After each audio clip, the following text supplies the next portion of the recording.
Welcome to episode 2 of my Koufuku Graffiti cook-through.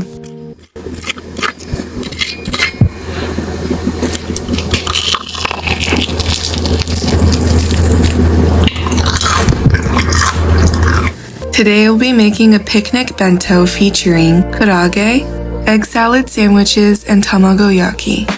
In this episode, the girls meet up with their aunt to picnic under the blooming sakura. We'll be making the 3 homemade goodies shown in this episode. First up is karaage, Japanese-style fried chicken. You'll need 2 pounds of boneless, skinless chicken thighs and cut them into 2-inch pieces. Try to keep the pieces all the same size. We'll be using the air fryer today, and we want to make sure everything cooks evenly.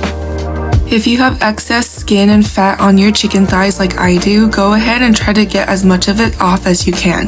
The excess fat may turn into oil once in the air fryer, as it'll drip off from the chicken onto the grate below. To avoid setting anything on fire or just potential fire hazards, it's just best to remove the extra fat. You'll need about a teaspoon of freshly grated ginger. To make it easier, cut yourself a bigger piece before using it on a grater. You can also mince it instead of grating as well. Next, you'll need 2 cloves of garlic finely minced. Add your aromatics into the bowl, then add in 2 tablespoons of soy sauce, 3 tablespoons of sake. Make sure you're using cooking sake, then go ahead and mix it all together. The chicken should have absorbed all that marinade. Now cover with plastic and refrigerate for 30 minutes. You can also prep this a day in advance if you'd like.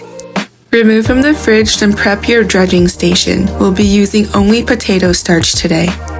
You'll need 2 cups of potato starch to coat all 2 pounds of chicken. Before we start dredging, we're going to add some salt and white pepper to the chicken to make sure everything is seasoned. I'm using about 2 teaspoons of salt and about 1 teaspoon of ground white pepper. Give it a good mix and let's start dredging.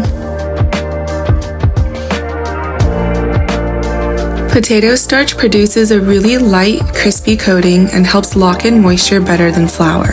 Using all-purpose flour will cause the batter to be too thick and need an additional binder to help stick to the chicken. Japanese karaage is known for its extremely crispy and light breading. When you're coating each piece of chicken, make sure to shake off the excess and also to make sure each crevice is covered with a potato starch. Potato starch is also gluten-free, so this is a great alternative for those with gluten intolerance.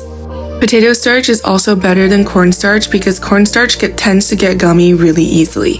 Place the coated chicken onto a wire rack to help prevent it from sticking. Then brush or spray your air fryer with a neutral cooking oil. I'm using grapeseed oil, and place the chicken into the air fryer. It's okay if the chicken pieces touch, but don't stack the chicken on top of each other. Then air fry at 400 for 18 minutes and flip the chicken halfway through cooking. Once the chicken is done, place them onto oil-absorbing paper or paper towels. This will help soak up the excess oil and prevent the chicken from getting soggy. Here is a close-up of your karaage. Potato starch puffs up and creates a thin coating around the chicken. Now for some crispy ASMR.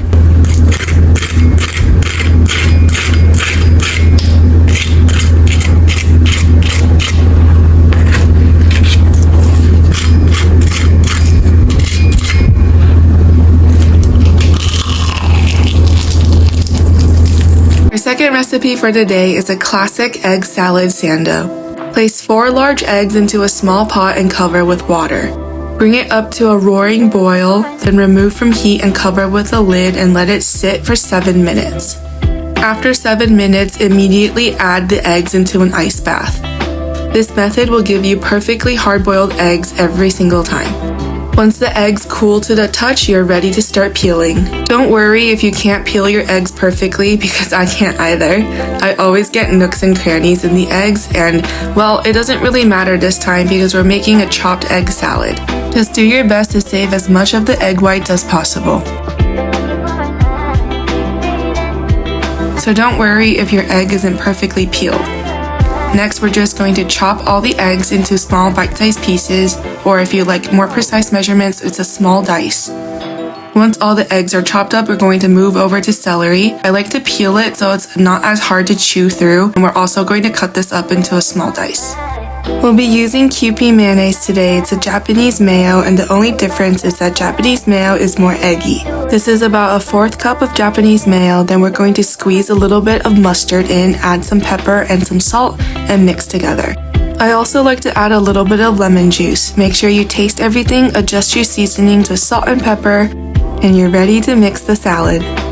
You might need to add a little bit more mayonnaise if you like it more creamy, and then also adjust seasonings with some salt if desired. For the bread, I'm using Asian white bread, which is just milk bread. I like to cut off the crust to make sure everything is a nice bite and not too tough. Once you have the bread prepped and ready, we're going to spread a layer of mayonnaise on the top to make sure the bread doesn't get soggy. Adding a little layer of fat will help prevent the bread from getting soggy. I don't like lettuce with my egg salad, so I didn't add it today. In the anime, Kirin's dad teaches her this trick. They also add in ham to their sandwiches, but I chose not to add that today, and the ham can also then be used as another layer to keep the egg salad away from the bread to prevent it from being soggy. It took me about 15 minutes to make the egg salad and assemble the sandwiches. Our third and final recipe of the day is tamagoyaki. For an easy hack, we're going to be making dashi using hondashi powder. Add 1 teaspoon of hondashi powder to 1 cup of water. Then add 3 large eggs, a teaspoon of salt, 3 tablespoons of dashi, and 2 tablespoons of mirin. Then mix everything together until smooth. Then add your egg mixture to a medium pan over low heat that's lightly coated with oil. Let the egg mixture firm up by cooking for about 2 to 3 minutes. Then you're going to swirl the egg mixture in the pan to help spread out the egg layers that are cooking underneath. I like to use a silicone spatula to just scrape down the sides to make sure that the egg mixture still stays in a circle. Now you're going to let the egg mixture sit and cook on low heat for about 5 minutes. Then you're going to swirl the pan again and repeat the process. You can see here that the egg mixture is starting to firm up a lot, and the rest of the eggs are actually coagulating and starting to form to the pan. You want this to happen so you get a larger piece of egg to work with when you fold it into the tamagoyaki shape. Now use a silicone spatula again to bring the sides down to make sure nothing is sticking. Then we're going to go ahead and cover the pan with a lid and continue to cook on low heat for about 5 minutes. Remove the lid, then you're going to scrape down the sides again using your silicone spatula just to help prod the sides loose. Then you're going to flip gently. I end up breaking the omelet, but that's okay because there's still liquid egg in the middle and it'll help form it back together. We're doing a tri-fold on this omelet. That way the egg layers will be tall and puffy and soft, just like the regular tamagoyaki. Right now on screen it looks like I broke my omelet, but because the middle is still loose and runny, you just want to reshape it using your spatula and let it finish cooking. If you've rolled your omelet off to the side of the pan, make sure to bring it back in the middle so it cooks evenly. Once you've got your omelet fully formed, you're going to leave it alone and let it cook and firm up for another 5 minutes. If your omelet is still runny like mine, flip the omelet over. You're going to put a lid on it and let it cook at low for about 2 to 3 minutes until fully done. Transfer the omelet to a plate and cut it into equal pieces. Each egg piece should be about 1/2 inch wide. I love tamagoyaki so much. It's such a nice, easy snack, and it tastes really good too. The egg is nicely scented with the dashi broth and a little bit sweet thanks to the mirin. Here's a close-up of what they should look like. These tamagoyaki should be nice, fluffy, and soft. Now let's fill our bento box. Fill the bento boxes however you like. I'm taking this out with me later on a little hike, so I want to make sure I pack enough for at least 2 people. If you'd like, you can also include sauces in your bento box. I'm going to bring some lemon and some Kewpie mayo along with me later to dip the karaage in. One day, I'll master making really cute bento boxes, but for now, I'd just like to fill them up with as much food as I can. Now let's take a look at the final product. I hope you liked this week's episode of the Koufuku Graffiti Cook-Through. Thanks so much for watching, and I'll see you next time. Bye!